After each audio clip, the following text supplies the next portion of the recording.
All right, hey, excited to be here. Third time at Eat Denver, so probably an OG by now. Excited to talk about crypto data.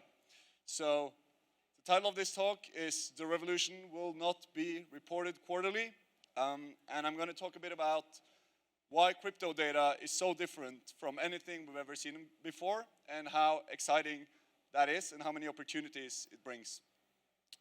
So first, let's think about how data used to work before crypto. So basically, all kinds of data previously has been a B2B type of thing.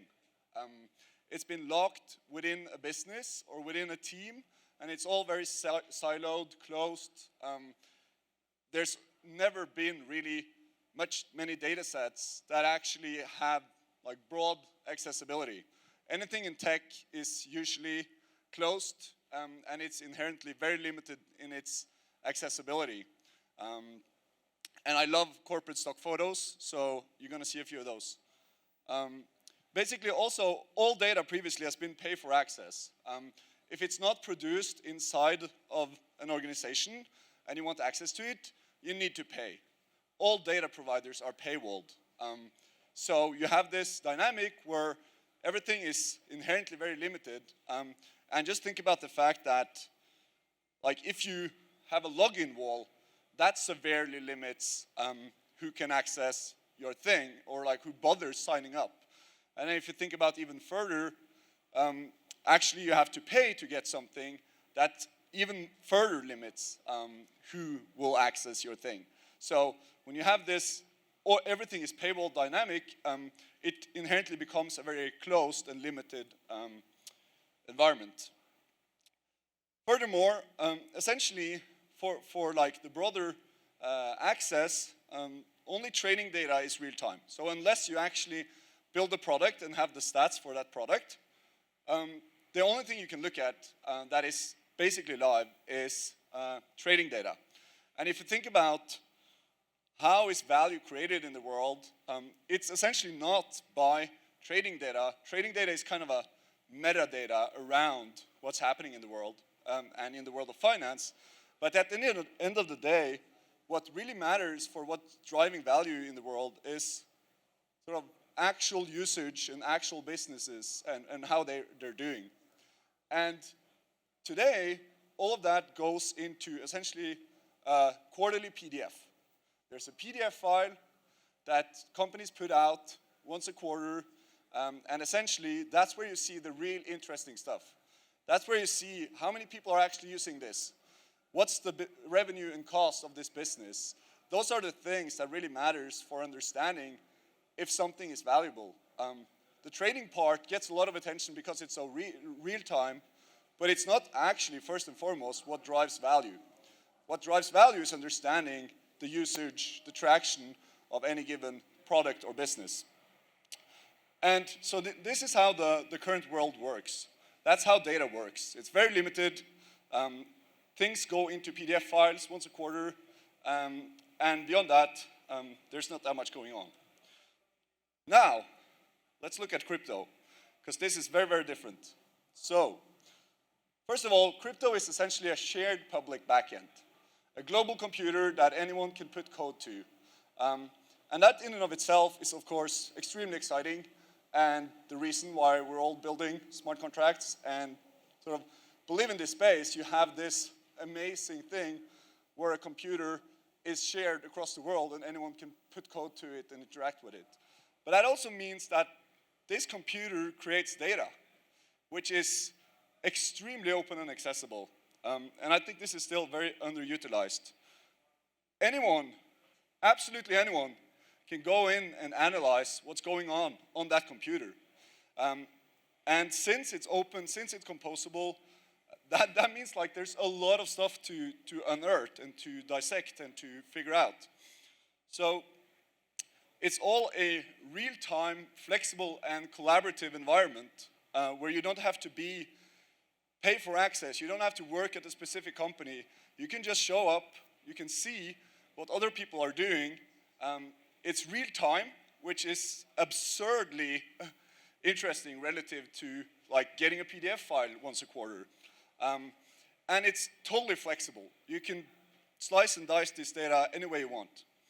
So just take this example, like this is a quarterly report from one of the world's biggest banks, JP Morgan.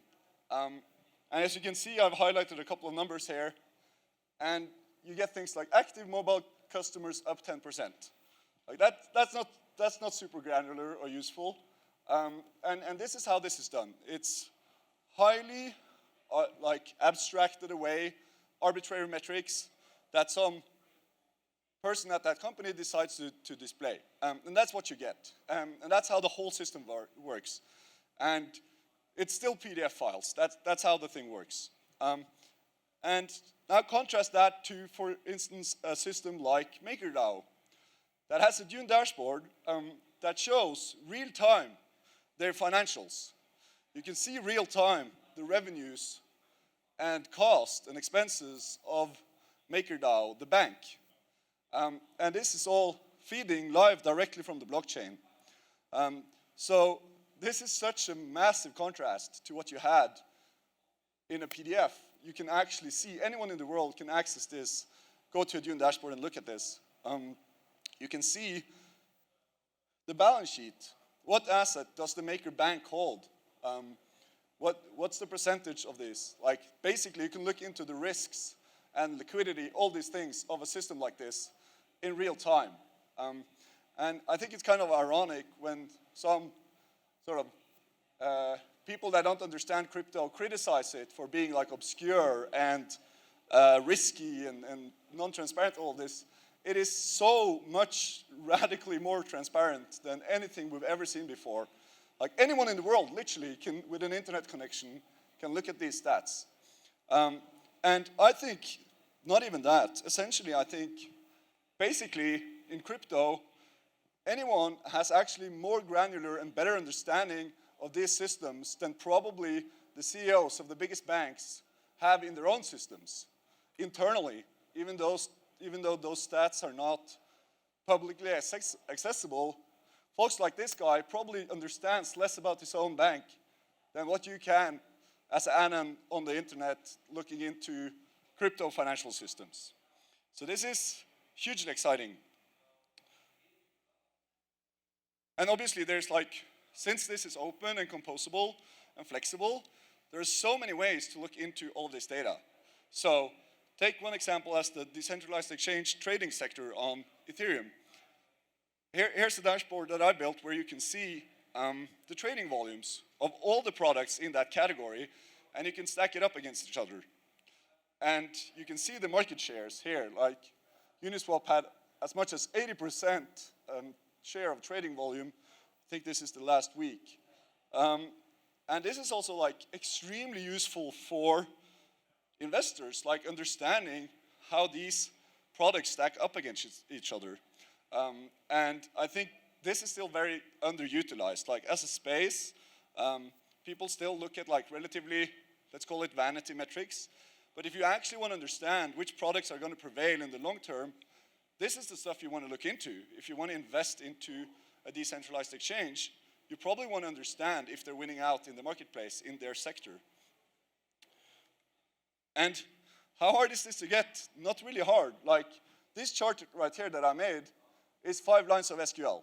And all of that is public on Dune's website. Anyone can go, click fork, change it, make their own version of it. So you have this insane flexibility around all of this, so you can slice and dice it any way you want.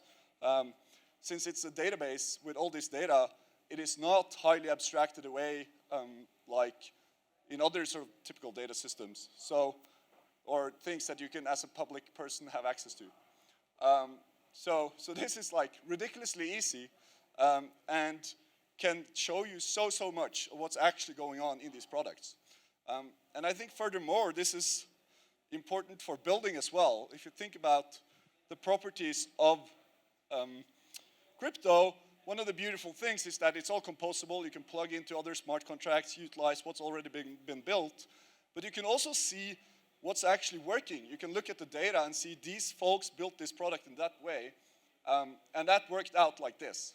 this is the traction they're getting on that product. And it's of course hyper competitive, but it's also, I think, extremely exciting for crypto as an ecosystem, because it allows sort of the evolutionary forces to move way, way faster, where you previously could only sort of semi-guess or see what's working for other players. Now you can see it real time, their own internal statistics, essentially, from the back end, that is the blockchain. So another interesting thing is, so this is from Benedict Evans' newsletter a couple of months ago, one of the best tech analysts in the world. And he commented on OpenSea's recent raise at $13 billion valuation, and he wondered, it would be amazing to see that fundraising deck. Well, essentially, it's a Dune dashboard. And Richard, I don't know if he's here right now, but he's on the conference, has built this amazing OpenSea dashboard that shows the revenues and traction of OpenSea. And you can see, for instance, that their monthly volume went from, I think, about $8 million in January 2021 to almost $5 billion in January 2022. So they did a 625x year over year in terms of their actual product traction in volumes. And you can even see how that translates into revenue for them via fees. And you can see that they did almost $400 million in revenue in January. So there's really no need to wonder what the deck look like, fundraising deck looks like for a crypto project, because you can just look at the actual stats. And this is actually happening. So Element Finance raised a $32 million Series A simply off a Dune dashboard with product metrics and traction metrics. And another interesting thing about this is that the public can make the same assessments as a professional VC or investor, because you can actually see the same statistics as they look at when assessing these things. And when the token is publicly traded, you can actually get the same information access and get access to the same assets. Another obviously big thing recently has been LuxRare and OpenSea, and again back to this sort of building in a very competitive environment. And you can here, for instance, see their trading volumes against each other. You can see that, yes, LuxRare volume was higher. It's been falling a lot. You can see here that while OpenSea has about 60,000 users a week, I think it is, daily, 60,000 users daily, LuxRare has only 1,000. And there's also Hildobby, the great Dune user. He's been looking into the wash trading volume as well. There's a lot of things happening here. And anyone can look into this and see the merits of these products and their approaches real time. So basically, on Dune, for instance, there's over 100,000 pieces of analysis. We have 10,000 people analyzing this data. It's growing every day. And if you want to understand what's happening on chain, you have all that wealth of knowledge accessible to you. And you can fork it, you can remix it, you can make your own version. So there's this insane amount of knowledge about these systems that's gathered in dashboards, and it's happening in real time, and it's all building on top of each other instead of building in silos next to each other or in closed environments. So basically, to sum it up, traditionally in financial data, everything was B2B, everything was within organizations. Basically, all data products were pay for access, and if you actually wanted to understand something about the traction, the business, and how it's faring, you got it in a quarterly PDF file. In crypto, on the other hand, things are community first, it's open, it's composable, it's shareable, people are building together and on top of each other. It's free for anyone to access, and you have real-time insights into what is happening, which is a total game changer. And that was all I had, so thank you very much.